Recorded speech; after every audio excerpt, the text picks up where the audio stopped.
नमस्कार दोस्तों, स्वागत है आपका राजकीय महाविद्यालय बाड़ी के यूट्यूब चैनल पर।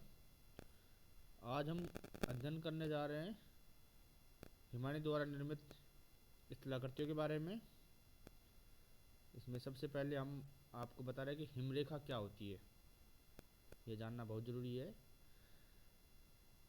हिमरेखा पर्वतीय एवं ध्रुवीय क्षेत्रों की वह रेखा जिसके ऊपर वर्ष भर हिम का आवरण रहता है तथा बर्फ पूर्णतया कभी नहीं पिघलती, हिमरेखा कहलाती है।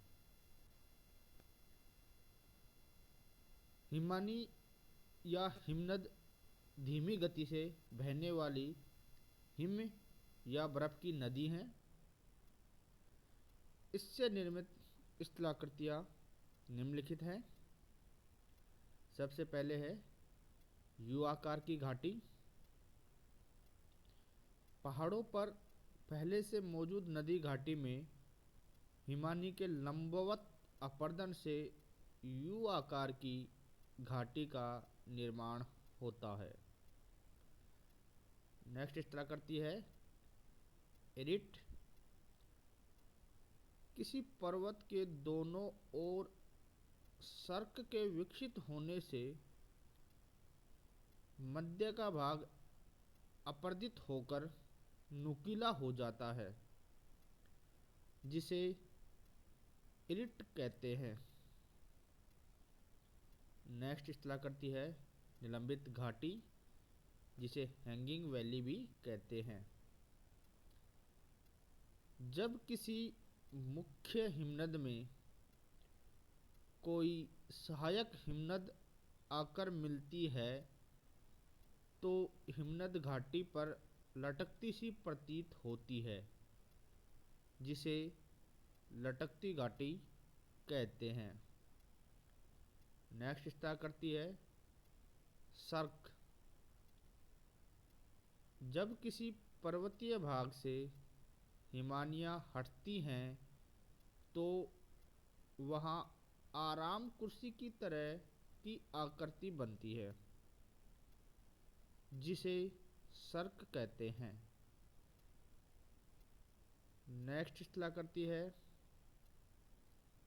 ग्रीष्रंग या हॉर्न।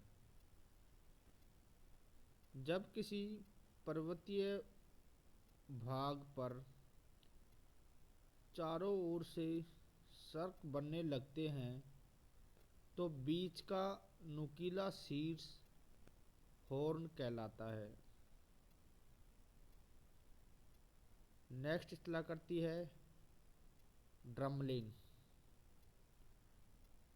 जब हिमानियों के तल पर हिमोड का थोड़े थोड़े समय पर गुंबदाकार टीलों के रूप में जमाव होता है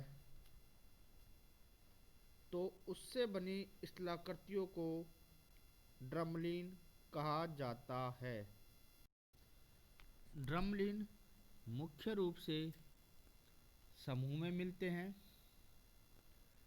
सैकड़ों की संख्या में पाया जाना सामान्य बात है। इसी कारण ऐसी स्थलाकृति को अंडे की टोकरी की स्थलाकृति कहते हैं। नेक्स्ट स्थलाकृति है हिमोड। हिमनद अपने साथ बारीक कणों वाले पदार्थों से लेकर बड़े बड़े शिलाखंडों का परिवहन करता है। इन पदार्थों को जब हिमनद बहाकर नहीं ले जा पाता तो उनका निक्षेप हो जाता है। हिमनद द्वारा पदार्थों के निक्षेप को हिमोड कहते हैं। हिमोड का वर्गीकरण उनके निक्षेप के स्थान के आधार पर 4 प्रकार में किया जाता है। पहला है अंतिम या अंतस्थ हिमोड। सेकंड है पार्श्विक हिमोड। थर्ड है मध्यवर्ती हिमोड। फोर्थ है तलीय या तलस्थ हिमोड। उपरोक्त के अतिरिक्त भेड़शिला, नुनाटक, अवक्षेप मैदान तथा परिहिमानी आदि हिमानी से बनने वाले मुख्य स्थल रूप हैं। धन्यवाद।